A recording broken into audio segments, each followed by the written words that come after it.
Welcome to arts and stories for kids. வான் நின்று உலகம் வழங்கி வருதலால் தான் அமிழ்தம் என்றுணரற் பாற்று. மழை வந்த மகிழ்ச்சி. ஒரு பெரிய கிராமத்தில் மக்கள் கவலையாக இருந்தனர். பல மாதங்கள் மழை பெய்யவில்லை. நதியில் தண்ணீர் குறைந்து வயல்கள் உலர்ந்து குழந்தைகளுக்கு கூட தண்ணீர் இல்லை. அந்த கிராமத்தில் கவி என்ற சிறுமி இருந்தாள்.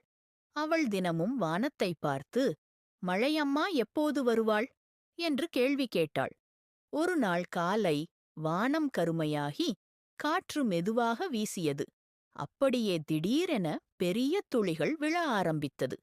மழையை பார்த்ததும் கவி மகிழ்ச்சியால் குதித்தாள்.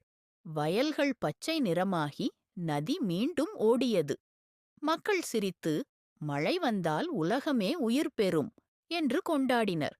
அப்போது கவியின் தாத்தா மெதுவாகச் சொன்னார், இதுதான் திருக்குறள் சொல்வது குழந்தே.